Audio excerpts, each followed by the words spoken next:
بسم اللہ الرحمن الرحیم۔ رسول اکرم صلی اللہ علیہ وآلہ وسلم نے میت پر سب سے زیادہ مشکل حالات بیان کرتے ہوئے فرمایا کہ مردے کو غسل دینے کے لیے اس کے جسم سے جب چیزیں اتارتے ہیں تو میت رو رو کر اس طرح پکارتی ہے کہ اے میرے جسم سے میرے کپڑے اتار کر مجھے غسل کرنے والے، میرے جسم کو نرمی کے ساتھ ہاتھ لگا، ابھی تو میرے جسم سے ملک الموت کی روح نکالنے کی تکلیف بھی ختم نہیں ہوئی ہے۔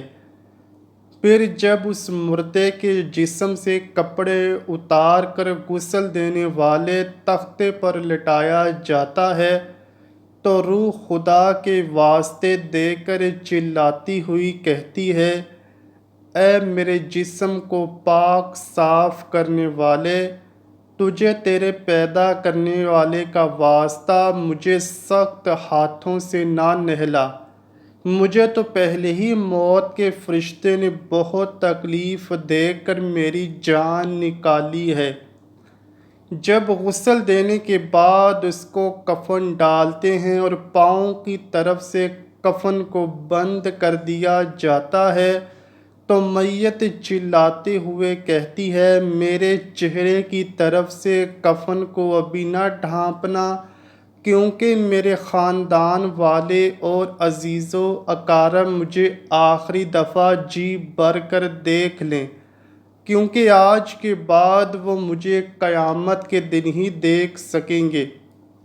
جب میت کا جنازہ اٹھانے کے لیے بندے میت کی چارپائی کے پاس آتے ہیں تو روح چلاتی ہوئی کہتی ہے، اے میری میت اٹھانے والو، تم کو خدا کا واسطہ ہے مجھے گھر سے باہر لے کے جانے میں جلدی نہ کرو، میں اپنی بیوی، بچوں اور رشتہ داروں کو اچھے طریقے سے مل لوں۔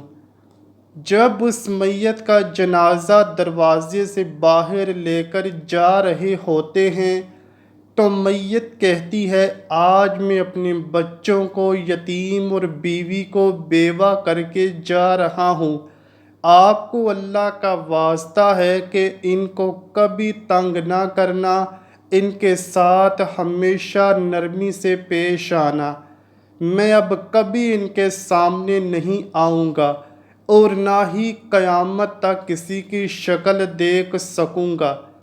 جب جنازے کو لے کر جانے لگتے ہیں تو میت بولتی ہے، اے میرے دوستو، میں نے اس دنیا میں جو کچھ بھی اپنی بیوی بچوں کے لیے اکٹھا کیا تھا، آج ان سب مال و اسباب میں سے کوئی بھی میری بخشش کا ذریعہ نہیں بن سکا، اور سب کیے کا جواب اب مجھے ہی دینا پڑے گا۔ میرے بیوی بچے رشتہ دار بس میری جمع پونجی کو کھا پی کر اڑا دیں گے۔ پھر جب جنازہ پڑھ کر میت کو دفن کرنے کے بعد لوگ اپنے اپنے گھروں میں جانے کی تیاری کرتے ہیں تو میت کہتی ہے، اے میرے دوستو، رشتہ داروں، میرے ساتھ اتنا ظلم نہ کرو، تم تو مجھے ایسے تنہا چھوڑ کر جا رہے ہو جیسے مجھے جانتے تک نہیں ہو۔ جب مردے کو قبر میں اتار دیا جاتا ہے تو میت اپنی بیوی بچوں کو کہتی ہے، اے میرا ورثہ پانے والوں، میں نے جو کچھ بھی اس دنیا میں اکٹھا کیا وہ سب کچھ تمہارے لیے چھوڑ کر جا رہا ہوں۔ مرنے کے بعد سب سے پہلی منزل قبر کی منزل طے کرنا ہوتی ہے، اگر اس میں کامیاب ہو گئے تو باقی سب منزلیں آسانی سے طے ہو جاتی ہیں۔ ناظرین گرامی، قبر کی پہلی رات لیلۃ الدفن یا قبر کی پہلی رات وہ پہلی رات ہے کہ جب میت کو دفن کرتے ہیں۔ روایات کے مطابق پہلی رات میت کے لیے بہت سخت رات ہوتی ہے اور اس کے مختلف مراحل ہیں۔ سب سے پہلے فرشتہ جس کا نام رومان ہے وہ نامہ اعمال دیکھنے کے لیے قبر میں داخل ہوگا۔ اس کے بعد 2 فرشتے نکیر و منکر یا بشیر مبشر اس شخص کے عقائد اور اعمال کے بارے میں سوال و جواب کریں گے۔ بعض اعمال جیسا کہ نمازوں کو خشت مبرم میت کی ان سختیوں کو کم کرنے میں مدد کریں گے۔ قبر کی پہلی رات مومنوں کے لیے خوبصورت اور آرام دہ اور کافروں اور بدکاروں کے لیے بہت سخت اور وحشت ناک ہوگی۔ اکثر محدثین اور علماء کرام کے مطابق قبر کے سوال و جواب اسی مادی بدن سے ہوں گے، لیکن اکثر کے مطابق برزخی بدن سے۔ منکر نکیر کے سوال قبر کی پہلی رات کی اہم کارروائی ہے۔ یہ فرشتے فرشتہ رومان کے بعد قبر میں داخل ہوں گے۔